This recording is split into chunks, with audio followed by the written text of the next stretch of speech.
Hello everyone, welcome back to our channel. Today, as you can see, I'm in the greenhouse, and since the situation, we'll call it, has been going on, I have been getting a lot of questions in my inbox about gardening from friends that have never gardened before. I just want to go over the 10 must-know questions that a lot of beginner gardeners ask.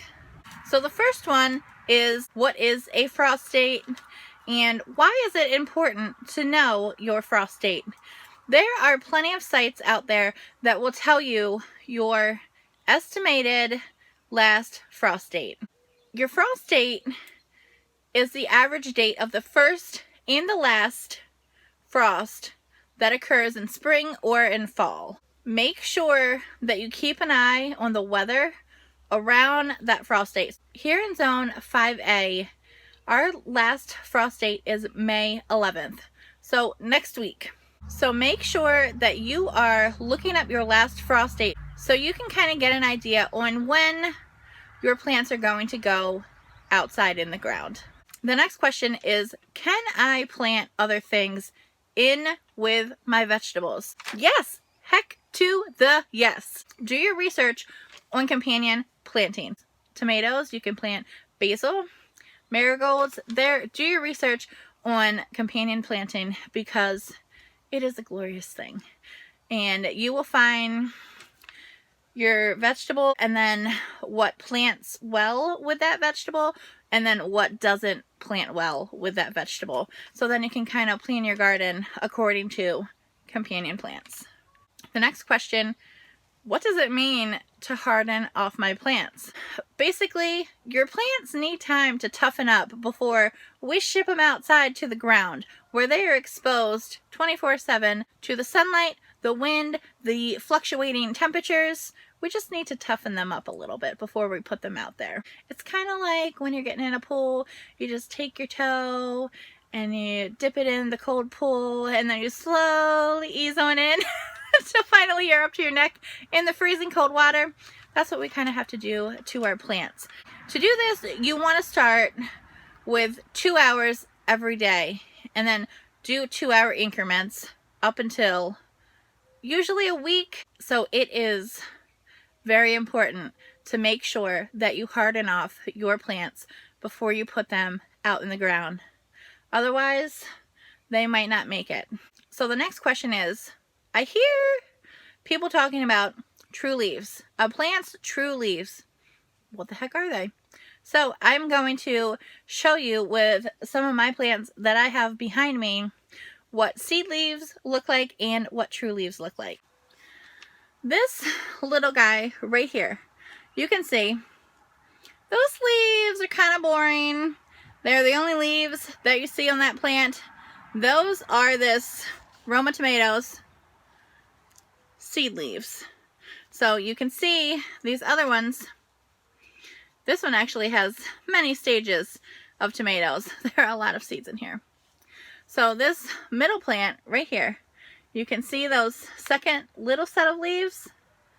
Those are its real true leaves. And then this one here, you can see those leaves are more fun and they look like miniature versions of what it will grow when it is an adult plant. So right in here is a good example. Seed leaves, true leaves. So these little leaves right here on this plant, you can see those. They will produce the nutrients that that plant needs until the true leaves form and begin the process of photosynthesis. Another example here is a dahlia. So you can see the difference between the seed leaves and the true leaves. And I don't have an example for this next question, but they sent me a picture. She said, what's going on with my plants? They look like they're dying. I zoomed in the photo. I noticed white fuzz growing on the top of the soil. That white fuzz that you see growing on top of your soil is usually a form of mold. Poor drainage, old soil, or overwatering can all cause your plant to have that white fuzz on the surface of the soil. So here's an easy way. If your plant gets that, don't throw it away, don't restart it, just gently remove that soil and then sprinkle cinnamon around the base of your plant on the soil. Which brings me to the next question. Why the hell am I putting cinnamon on my soil? It's not toast. So cinnamon, believe it or not, is a great antifungal. So it kills the fungal spores and prevents them from infecting your plants. You can even make a cinnamon tea and use it to water your plants. So 1 to 2 cinnamon sticks in 1 to 2 cups of water, bring it to a boil, then let it cool completely, and then you can water your plants with it. Next question. When do I water my plants? This is something that I never used to know how to do. I would water every day, and then I would wonder why nothing grew. When you start your seedlings in your cup, until they sprout, you want to keep that soil nice and moist. You want to never allow it to dry out. There are 2 ways to water your plants, from above and from below. I personally choose to water from the bottom. You'll see I have these trays. They are the 1020 trays from Bootstrap Farmer. They don't have holes in the bottom. So I just fill about 1/4 inch of water, and the plants will wick that water from the bottom to the top. I just feel that this way is more effective than watering from the top. I mean, look how tiny those are. If you were to just pour water on here, those things would just fall right over. If you don't have these trays, I also have some of these, which, as you can see, I can't fill with water. So what I will do is I will take my cup and I will get a spray bottle and gently mist the soil in the plants. The next question. I moved my plants to the garden and now they look like they're dying. So if you move your plants to the garden and a few hours go by and you go out and you can kind of see their leaves are just wilted a little bit, your plants are going through transplant shock. It happens. Don't worry about it. Here's a few things to make sure you do when you're transplanting your plants. You want to disturb the root as little as possible. You also want to move as much root as you can with that plant. Then after you plant them in the ground, you want to give them a thorough water. If you do all of those things, your chances are good that the plant will bounce back. Just be patient. So you got your plants in the ground, they've bounced back from the transplant shock, they're going good, the weather's been good, then all of a sudden, just like this week, most of the country is getting a cold snap. What do you do? So if you're going to drop almost to freezing, you may want to think, do I want to take this risk and not protect my plants? Or do you want to cover those newly planted plants? Just by covering the plants, you can add 3 to 5 degrees to that air temperature, which will help protect them from the cold temperatures outside. You could use frost blankets. You could get a cloth row cover, garden blankets, or I've even seen some people get creative and use a black trash bag and make some sort of contraption to put over those plants. Just make sure whatever you use is lightweight and you weight it to the ground. Also, make sure the next day when your temperatures go up just a little bit, remember, you gotta remove it. You don't want your plants to overheat. And the last thing that I want to go over is, what do you do if you have more than one plant coming up in your container?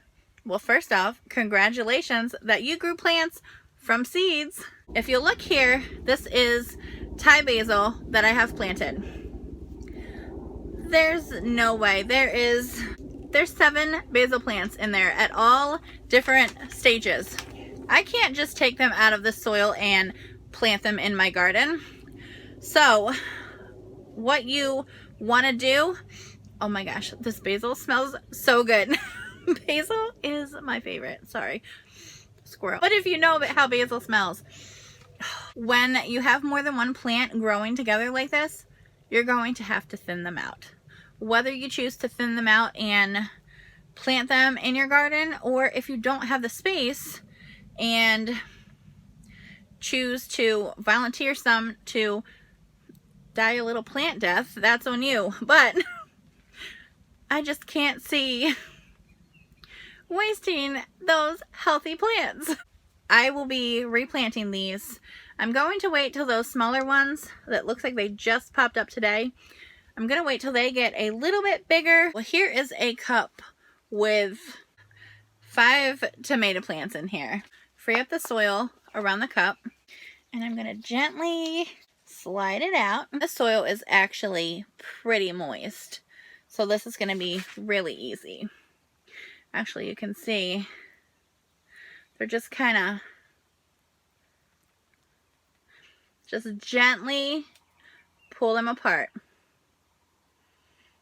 That little one I'm just going to pull out here. He just doesn't stand a chance. So out of that cup of 5 tomatoes, this is one that can successfully be planted in its own cup.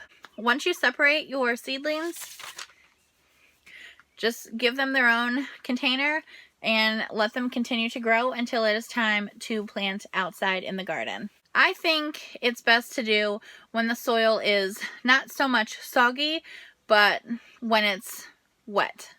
I mean, you saw how easy that plant just kind of came apart on its own. So those are the questions that I think every gardener needs to know. I think that this video will give you a great start on what you need to know to start your garden and how to be prepared and be successful to grow your own food. The more you know, the more you grow. I just totally pulled that out of my butt.